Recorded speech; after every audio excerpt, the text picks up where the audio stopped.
আমাদের অনন্য স্টোরি সকল প্রকার পার্ট গল্প দেখতে আমাদের চ্যানেলটি সাবস্ক্রাইব করে পাশে থাকা বেল আইকনটিতে ক্লিক করে অল নোটিফিকেশন অন করে দিন।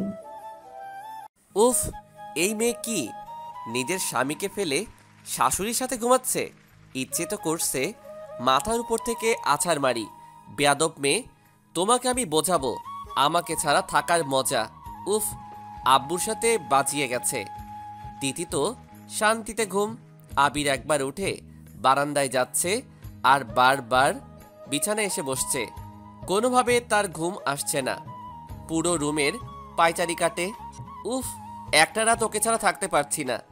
এমন মনে হচ্ছে ও আমার থেকে অনেক দূরে চলে গেছে। আবির আর না পেরে আম্মুর রুমে গিয়ে দেখে তিথি ঘুম। ওয়াও, ম্যাডাম তো দেখি শান্তিতে ঘুমাচ্ছে। আমার ঘুম হারাম করে তুমি অনেক শান্তিতে ঘুমাবে, আমি তা মেনে নিব। দাঁড়াও, বের করছি তোমার ঘুম। আবির আস্তে করে তিথির পাশে গিয়ে বসে। তিথির সে ঘুমন্ত চেহারা যে আবিরের কাছে অনেক ভালো লাগে। আবির তিথির কপালে আলতো করে চুমু দিয়ে তিথিকে কোলে করে ছাদে নিয়ে যেতে লাগে। তিথির হঠাৎ ঘুম ভেঙে যায় আর দেখে সে আবিরের কোলে। তিথি তো পুরো শকড হয়ে যায়। আপনি চুপ একদম। আপনি আমাকে এত রাতে কোথায় নিয়ে যাচ্ছেন? ও আপনি আমাকে কিডন্যাপ করছেন? কি? আমি চিৎকার করব।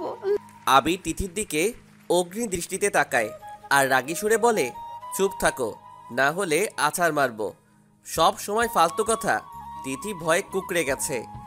তিথি আমার কিছু না বলে আবিরের বুকে মাথা রেখে চোখ বন্ধ করে ফেলে।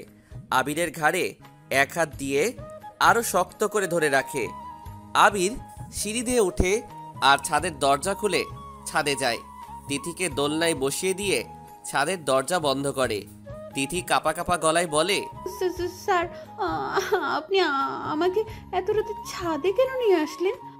আবির তিথির কাছে এসে বসে আর তিথির দিকে তাকিয়ে বলে, তুমি আম্মুর সাথে কেন ঘুমালে? আমার খুব ভয় করছিল আজকে আম্মুর সাথে ঘুমাতে। তাই বুঝি? হ্যাঁ। তোমার সাহস হয় কি করে আমাকে একা রেখে আম্মুর সাথে ঘুমাতে যাওয়ার? আপনি একা কোথায়? আপু তো ছিল আপনার সাথে। এখন তো দেখি আপনার কানের সাথে মাথাটাও গেছে। কানের সমস্যা ঠিক না হওয়ার আগে ভুলারও সমস্যা হয়ে গেছে। উফ আল্লাহ, কেমন স্বামী দিলে আমায়। আবির তো তিথির কথায় অনেক রেগে যায়। আবিরের এত রাগ লাগছে যে ইচ্ছে করছে নিজের চুল নিজে ছিঁড়তে। এই কোন পাগলের পাল্লায় পড়লাম? উফ, এত বাজে কথা আর বাজে চিন্তা এই মেয়েটার মাথায় আসে কিভাবে? তিথি আবিরকে ঝাঁকুনি দিয়ে বলে, স্যার, কালকে তাহলে ডাক্তারের কাছে যাবেন তো? আমি কি করলাম? আমার মাথা। আপনার মাথা তো আপনার সাথে আছে, তাহলে মাথা কেন হবে? উফ, আমিও পাগল যে কাকে কি বলছি। কি বললেন স্যার? একটু জোরে বলতে পারেন না? চুপ, একদম চুপ। আমি তিথি আর কিছু বলতে পারল না। তার আগে আবির তিথির বাহু চেপে ধরে নিজের দিকে ঘুরিয়ে তিথির ঠোঁটে ডুবে যায়। তিথি তো পুরো শক। আবির তিথির হাত আরো জোরে চেপে ধরে। তিথির মাঝে আবির যেন ডুবে গেছে। তিথির চোখ বেয়ে পানিও পড়ছে। আবির তিথিকে ছেড়ে তিথির গালে হাত রেখে বলে, তিথি, আমি তোমায় কিছু বলতে চাই। তিথি আবিরের হাত সরিয়ে অগ্নি দৃষ্টিতে তাকিয়ে থাকে। তিথি, কি হলো? এইভাবে রেগে আছো কেন? আপনার সমস্যাটা কি সেটা বলুন। আমি কি করলাম? আপনি আমাকে জোর করে কিস কেন করেন? বিরক্ত। এই জন্য তুমি রেগে আছো? একদম হাসবেন না, সব দাঁত হাতুড়ি দিয়ে ভেঙে ফেলবো। আচ্ছা সরি। তিথি হাত ধরে বলে, আমি তোমায় কিস করলে তোমার অনেক খারাপ লাগে? তিথি চুপ করে রয়েছে। তিথি রেগে বলে দেয়, হ্যাঁ লাগে, কথায় কথায় শুধু কিস করেন। আচ্ছা, আই এম সরি। আমি আর কখনো তোমায় ছুঁয়েও দেখবো না, তোমার ইচ্ছে ছাড়া। যাও ঘুমাও। আবির এই বলে চলে যায়। আবিরের খুব রাগ লাগছে তিথি আবিরকে এমন বলায়। আবির আজকে তিথিকে এইটা বলতে চেয়েছে যে সে কতটা ভালোবাসে, আর এই বেকুব মেয়ে সব শেষ করে দিল। আমারই ভুল হয়েছে যে কোন মেয়ের পাল্লায় পড়লাম তা ভুলে গেছি। আমিও না ওকে সময় না দিয়ে বাড়াবাড়ি করে ফেলছি। ওকেও সময় দেওয়া উচিত। তিথি ছাদে বসে থাকে। তিথি কি বলতে কি বলে ফেলছে সে নিজেও জানে না। তিথিও যে আবিরকে ভালোবাসে তিথি বসে থাকে আর আবিরের সাথে কাটানো সব মুহূর্ত মনে করতে থাকে। আবির রুমে এসে অনেকক্ষণ পায়চারি কাটে, তার একটু ভালো লাগছে না, অনেক অস্থির লাগছে তার।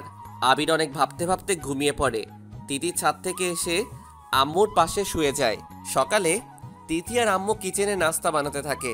আবির ফ্রেশ হয়ে নাস্তার টেবিলে বসে আর শিহাবও আসে। গুড মর্নিং আবির। গুড মর্নিং শিহাব, বসো। তো কেমন লাগছে? আগের থেকে অনেক ভালো। আব্বু এসে শিহাবের পাশে বসে। Good morning Abir. শিহাব।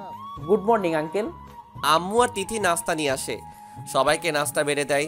তিথি গিয়ে আবিরের পাশে বসে, কিন্তু আবির একটা বারও তিথির দিকে তাকায় না। তিথি ঠিক বুঝতে পারছে যে আবির রেগে আছে কালকের জন্য। তিথি আবিরকে পরোটা দিচ্ছে, কিন্তু আবির অন্য পাশে ফিরে আছে। তিথি আবিরের দিকে তাকাচ্ছে, কিন্তু আবির একবারও তিথির দিকে তাকায় না। তার সাথে কথা বলা তো দূরের কথা, হঠাৎ আব্বুর ফোনে একটা কল আসে। হ্যালো। ওই পাশ থেকে কি বলছে কিছু শোনা যাচ্ছে না। আব্বু ফোনটা রেখে আম্মুকে বলে, শাইলা কাপড় গুছিয়ে নাও, আমরা আজকে তোমার বাপের বাড়ি যাব। কি হয়েছে? তোমার বাবা খুব অসুস্থ, তোমাকে দেখতে চায়, তাড়াতাড়ি করো। আব্বু আমিও যাব। না আবির, তোমার যাওয়া লাগবে না। 3 দিন পর একটা ইম্পর্টেন্ট মিটিং আছে, তোমার এখানে থাকা দরকার। আর আমি আসছি তো, চিন্তা করো না। চলো। আব্বু আমি তোমাদের নিয়ে এয়ারপোর্টে দিয়ে আসি, চলো। আম্মু তিথির মাথায় হাত রেখে বলে, ভালো থাকিস আর খেয়াল রাখিস নিজের আর আবিরেরও। জি আম্মু, তুমিও ভালো থেকো আর গিয়ে ফোন করো। শিহাব তুই বাসায় থাক, আমি আসার পর যাস, কেমন? আবির তারা আম্মু আব্বুকে নিয়ে এয়ারপোর্টে চলে যায়। তিথি নাস্তার প্লেটগুলো কিচেনে রাখে। শিহাব অনেকক্ষণ পর কিচেনে গিয়ে দেখে তিথি কাজ করছে। শিহাব পিছন থেকে তিথিকে জড়িয়ে ধরে। তিথি পুরো শকড হয়ে যায়, সে জানে আবির নয় এটা। কি? শিহাব তিথির ঘাড়ে থুতনিটা রেখে বলে, এত তাড়াতাড়ি আমায় ভুলে গেছো সুইট হার্ট। তিথি শিহাবকে ধাক্কা দিয়ে শিহাবকে কষে একটা থাপ্পড় দেয় আর রাগে বলে, তোর সাহস হয় কি করে আমাকে ছোঁয়ার? ভুলে যাস না আমি আবিরের বিয়ে করা বউ। তো আমি কি করব? তুমি আমাকে ছেড়ে আবিরকে বিয়ে করেছো, আর তুমি তো আবিরকে আমার ব্যাপারে বলতে পারতে, কিন্তু বলো নাই, কারণ তুমি নিজেও এখনো আমাকে চাও। কি? আমি আর তোর মতো শয়তানকে চাইবো? ওই তোর মাথা ঠিক আছে? তোর মতো শয়তানকে তো স্যান্ডেল দিয়ে মারা উচিত। আর আমি এই জন্য ওনাকে বলি নাই, কারণ আমি চাই না আমার জন্য উনি ওনার ভালো ফ্রেন্ড হারায়। যদি জানে না যে এই ভালো মানুষের পেছনে কত বড় শয়তান লুকিয়ে আছে, তাহলে উনি নিজে তোকে মারবে। শয়তানটার মাথা মনে হয় গেছে। আবির তার বাবা মাকে এয়ারপোর্টে দিয়ে এসে বাসায় আসে। বাসায় দরজা খোলা থাকায় আবির ভিতরে চলে যায়। আবির রুমে যাবে তার আগে কারো হাসির আওয়াজ পেয়ে থেমে যায়। কিচেনের সামনে গিয়ে দেখে শিহাব হাসছে আর তিথিও আছে। শিহাব আবিরকে দেখে যায় আর ইচ্ছে করে বলে, তিথি, তুমি কি আবিরকে বলেছো যে তুমি আমাকে আগে থেকে চেনো? আর মনে আছে তোমার ওই হোটেলের রাতের কথা? আমি একসাথে, উফ, আমি কখনো ভুলবো না সে রাত, সে দিনগুলো। আমি চাইলেও যে তুই আমাকে ভুলতে দিবি না, আমি ভালো জানি। রাইট বেবি, তোমার মাঝে যে হারিয়ে গেছিলাম ওই দিন, কিন্তু তুমি ওই রাত এরপর আমার সাথে দেখা করো নাই। আর এখন যখন দেখা হলো আবিরের বউ হয়ে, তিথি আবিরকে ছেড়ে আমার কাছে আবার ফিরে আসো। আমি তোমায় অনেক মিস করি, আর ওই রাতটাকেও। এইসব কথা শুনে আবির আর আবিরের জায়গায় নাই। আবিরের মাথায় যেন আকাশ ভাঙল। আবির আর এক পাও ওইখানে না দাঁড়িয়ে বের হয়ে যায়। শিহাব খেয়াল করে আবির সব শুনেছে আর ওইখান থেকে চলেও গেছে। শিহাব কিছু বলতে যাবে তার আগে তিথি শিহাবকে থাপ্পড় মারে। তোর মতো ছোট লোক আমি জীবনেও দেখি নাই, ছি। শিহাব চলে যায়। তিথি ভাবতেও পারে নাই যে শিহাব তার সাথে এমনটা করবে। আজকে উনি আসুক, এই শয়তানটার সব কথা আমি ওনাকে বলে দিব, তখন বুঝবে মজা শয়তানটা। আবির অনেক দ্রুত গতিতে গাড়ি চালাচ্ছে। বারবার শিহাবের কথাগুলো মাথায় আসছে। আবিরের এখন মনে হচ্ছে তিথি হয়তো এই জন্য তার কাছে আসে না, এই জন্য তার ছোঁয়া তিথির কাছে বিরক্তি লাগে। আবির এসব ভাবতে থাকে আর হঠাৎ একটা ট্রাক আবিরের গাড়ির সামনে এসে যায়। আবির গাড়ি সাইড করতে করতে অ্যাক্সিডেন্ট হয়ে যায়। আবিরের গাড়ি একটা ট্রাকের সাথে লেগে অ্যাক্সিডেন্ট হয়ে যায়। গাড়িটা অনেক ভেঙে যায়। আবিরের অবস্থা খুব খারাপ, মাথাটা অনেক কেটে গেছে। সব মানুষ ভিড় করেছে। হঠাৎ একটা গাড়ি এসে থামে। আরে ভাই, ওইখানে কি হয়েছে? অ্যাক্সিডেন্ট হয়েছে, ছেলেটার অনেক অল্প বয়স। ও আচ্ছা। আহান চলো একবার দেখে আসি, যদি সাহায্য লাগে। আহান আর সাইমা গাড়িটির সামনে যায়। অনেক লোক ভিড় করায় সাইমা দেখতে পারছে না কে। একটু সাইড দেন প্লিজ। সাইমা গিয়ে দেখে আবির। সাইমা আবিরকে দেখে পুরো শকড হয়ে যায়। আবির! সাইমার চিৎকার শুনে আহান সাইমার কাছে এসে বলে, তুমি চিনো? আহান, এটা আবির আমার ফ্রেন্ড, প্লিজ কিছু করো। কেউ প্লিজ উনাকে আমার গাড়িতে তুলে দেন। কিছু লোক আবিরকে ধরে আহানের গাড়িতে তুলে দেয়। সাইমা আবিরের মাথাটা নিজের কোলে রেখে কান্না করতে থাকে। আহান ড্রাইভ করছে আর সাইমাকে শান্ত হতে বলছে। সাইমা প্লিজ এইভাবে কেঁদো না, ও ঠিক হয়ে যাবে। আমরা তাড়াতাড়ি হসপিটালে চলে আসব। Ahan drive fast please. Ahan সাইমার মনটা ঠিক করার জন্য জিজ্ঞেস করে, আচ্ছা সাইমা, আবির তোমার কেমন ফ্রেন্ড? আমরা একসাথে পড়ালেখা করেছি, সব সময় ও আমার সাহায্য করতো সব কিছুতে, কিন্তু বাকি পড়ালেখার জন্য বিদেশে চলে যায়, আর দেখা হয় নাই আমাদের। জানো আহান, আবির অনেক ভালো ছেলে, কখনো কারো ক্ষতি করতো না, সব সময় সবার বিপদে এগিয়ে আসতো। আজকে ওর কি অবস্থা, এত বছর পর ওর সাথে দেখা, কিন্তু এইভাবে। সাইমা প্লিজ কান্না করো না, তোমার ফ্রেন্ডের কিছু হবে না। সাইমা আবিরের মাথায় নিজের ওড়না বেঁধে দেয় আর আবিরের মাথায় হাত রেখে কান্না করতে থাকে। অনেকক্ষণ পর তারা হসপিটালে চলে আসে। আবিরকে আইসিইউতে নিয়ে যাওয়া হয়। সাইমা আবিরের বাসায় ফোন করে আর আবিরের কথা জানায়। আবিরের অ্যাক্সিডেন্টের কথা শুনে তিথি পুরো থমকে যায় আর কিছু না ভেবে দৌড়াতে থাকে। তিথির সব কিছু যেন এক মুহূর্তে শেষ হয়ে গেছে। আবিরের অ্যাক্সিডেন্টের কথা শুনে চোখ দুটো ঝাপসা হয়ে যাচ্ছে, কিন্তু তারপরও তিথি দৌড়াতে থাকে। রাস্তায় এসে তিথি অনেক গাড়ি থামায়, কিন্তু কোনো গাড়ি যাচ্ছে না। অনেক কষ্টে একটা গাড়ি পায়। তিথির অনেক অস্থির লাগছে, একটা সেকেন্ড যেন বছরের মতো লাগছে। তিথি অঝরে কান্না করছে। চাচা একটু তাড়াতাড়ি চালান। গাড়ি অনেক জোরে চালাচ্ছে, কিন্তু তিথির কাছে মনে হচ্ছে অনেক আস্তে চালাচ্ছে। অনেকক্ষণ পর গাড়ি হসপিটালে চলে আসে। তিথি দৌড়ে হসপিটালের ভিতরে যায় আর একটা নার্সকে জিজ্ঞেস করে, একটু আগে যে অ্যাক্সিডেন্ট হয়েছে কোথায়? উনি তো আইসিইউতে। কোন দিকে? ওই দিকে। তিথি দৌড়ে আইসিইউ এর সামনে যায়। সাইমা তিথিকে দেখে পুরো শক। সাইমা বসা থেকে উঠে তিথির সামনে যায়। তিথি আইসিইউ এর ক্যাবিনের সামনে হাত দিয়ে দাঁড়িয়ে থাকে। সাইমা পিছন থেকে তিথির ঘাড়ে হাত রেখে বলে, তিথি? তিথি কারো আওয়াজ পেয়ে ঘুরে দেখে সাইমা। সাইমাকে দেখে তিথিও রীতিমতো থমকে যায়। সাইমা তিথিকে জিজ্ঞাসা করে, তুমি এখানে? আর আবিরকে তুমি চেনো? তিথি অঝরে কান্না করে দেয় আর সাইমাকে জড়িয়ে ধরে বলে, সাইমা আপু। তিথি প্লিজ কান্না করো না, আবির কে হয় তোমার? উনি আমার স্বামী। কি? আবির তোমার স্বামী? তিথি একটু শান্ত হও, দেখো আবির ঠিক হয়ে যাবে, প্লিজ কান্না করো না। সাইমা আহানকে ইশারা করে পানি আনতে বলে। আহান তিথির জন্য এক গ্লাস পানি নিয়ে আসে আর তিথির হাতে দেয়। তিথি প্রথমে খেতে চায় না, সাইমা অনেক জোর করায় তিথি খায়। সবাই আইসিইউ রুমের সামনে বসে আছে। তিথি একবার রুমের সামনে যাচ্ছে আর একবার বসছে। সাইমা ঠিক বুঝতে পারছে যে তিথির মনের অবস্থা কেমন। সাইমা তিথির হাত ধরে বলে, তিথি চিন্তা করো না, আবিরের কিচ্ছু হবে না, তোমার আবির তোমার কাছে ফিরে আসবে। তিথি নিজেকে সামলাতে পারছে না। কিভাবে পারবে? ভালোবাসার মানুষটি যে মৃত্যুর মুখে। প্রায় 3 ঘন্টা পর আইসিইউ এর লাল বাতিটি বন্ধ হয়। ডাক্তারকে বের হতে দেখে সবাই ডাক্তারের সামনে যায়। ডাক্তার, উনি কেমন আছে? Out of danger.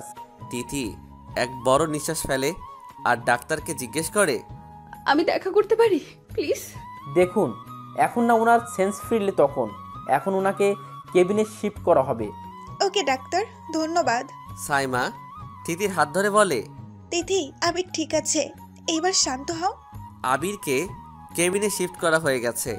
তিথি অনেক কান্না করায় আর অনেক জোর করায় ডাক্তার ওকে কেবিনে যেতে দেয়।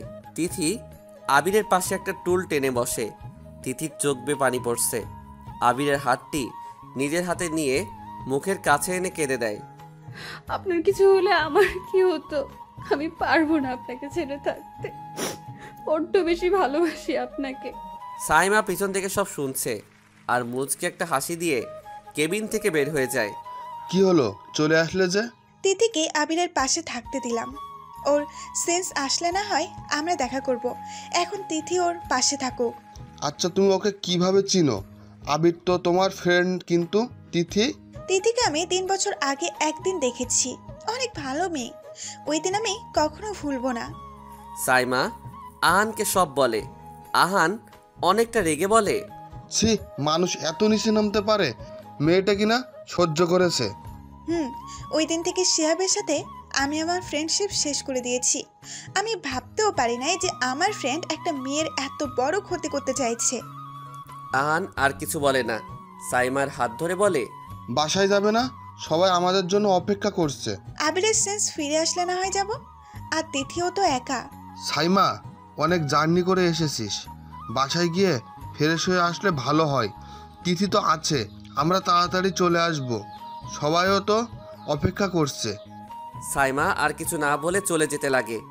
আবার তিথির কাছে এসে বলে, তিথি, আমরা এখন বাসায় যাচ্ছি, একটু পর চলে আসবো। ওকে সাইমা আপু। সাইমা আর আহান চলে যায়। তিথি আবিরের হাত ধরে বসে থাকে। আবিরের দিকে ড্যাব ড্যাব করে তাকিয়ে থাকে। রাত হয়ে আসছে, এখনও আবিরের সেন্স ফিরে নাই। নার্স অনেকবার এসে তিথিকে বলে উঠে যেতে, কিন্তু তিথি আবিরের হাতটা ছেড়ে ওঠে না। অনেকক্ষণ পর আবিরের সেন্স ফিরে আসে। আবির চোখ খুলে দেখে তিথি তার হাত ধরে বসে আছে। আবিরের সেন্স ফিরে আসতে দেখে তিথি দৌড়ে ডাক্তারকে ডাকে। ডাক্তার এসে আবিরকে দেখে, উনি কি ঠিক আছে মিসেস রহমান? আবির তিথির দিকে তাকিয়ে দেখে তিথির চোখ মুখ ফুলা। তিথিকে দেখে বোঝা যাচ্ছে মেয়েটা কত কান্না করেছে। হঠাৎ শিয়াবের বলা কথাগুলো আবিরের মাথায় আসে আর রাগে তিথির দিক থেকে মুখ সরিয়ে ফেলে। আবিরের খুব রাগ লাগছে। ওই কথাগুলো মনে পড়ে। তার ইচ্ছে করছে তিথিকে জিজ্ঞেস করতে, সব কি সত্যি? সত্যি কি তিথি শিয়াবকে ভালোবাসে? আবিরের মাথায় অনেক কিছু ঘুরছে। ডাক্তার তিথিকে কেবিন থেকে যেতে বললে তিথি চলে যায়। ডাক্তার আবিরকে বলে, আপনি অনেক ভাগ্যবান, এমন বউ পেয়েছেন, অনেক ভালোবাসে আপনাকে। ডাক্তারের কথা শুনে আবির চমকে যায়। মানে? আপনার সেন্স না ফেরা পর্যন্ত উনি আপনার পাশে বসেছিল, নার্স অনেক বলেছেন, কিন্তু আপনার হাতটা ছেড়ে উনি যায়নি। ওনাকে দেখে বোঝা যায় যে উনি আপনাকে কতটা ভালোবাসে। আবিরের খুব খুশি লাগে ডাক্তারের কথা শুনে, কিন্তু শিয়াবের কথা মাথায় আসায় রাগও লাগছে। আবির চুপ করে আছে। ডাক্তার চলে যাওয়ার পর তিথি কেবিনে এসে আবিরের পাশে বসে। কেমন লাগছে আপনার এখন? এইভাবে কেউ গাড়ি চালায়? যদি কিছু হয়ে যেত? তোমার জন্য তো ভালো হতো। কি জোরে বলেন। আবির রাগী চোখে তিথির দিকে তাকায়। আবির কিছু বলতে যাবে তার আগে সাইমা কেবিনের ভিতরে চলে আসে। আবির সাইমাকে দেখে অনেকটা চমকে যায়। তিথি উঠে যায় আর সাইমা গিয়ে আবিরের পাশে বসে। সাইমা তুই? সাইমা অনেক রেগে আবিরের দিকে তাকিয়ে বলে, এতটা পর হয়ে গেছি আমি যে একটা কলও দিতে পারলি না। আর তুই বিয়েও করেছিস, হারামি। একবার ঠিক হয়ে নে, তখন দেখবি তোকে উল্টার লটকিয়ে বাদরের মতো পিটাবো। সাইমা, এসব বলার সময় এখন? উফ, তুমিও না, ওকে রেস্ট নিতে দাও। আবির আহানকে দেখে একটু মুচকি হেসে বলে, শেষমেশ বিয়েটা করে ফেললি? তুই তো জানিস, এই জন্য তো আমি লন্ডনে চলে গেছি। আহান আবিরের কাছে এসে হ্যালো জানায় আর সাইমাকে বলে, তোমরা কথা বলো, আমি তিথিকে ক্যান্টিনে নিয়ে যাচ্ছি। তিথি চলো, কিছু খাবে, সকাল থেকে তো কিছু মুখেও নাও নাই, নার্স থেকে শুনলাম। এখন চলো, কিছু খেয়ে নেবে। না ভাইয়া, আমি খাবো না। তিথি যাও, আর আমিও একটু আবিরের সাথে কথা বলি। তিথি না চাইতেও আহানের সাথে যায়। সাইমা খেয়াল করছে আবির তিথির দিকে রাগীভাবে তাকিয়েছিল।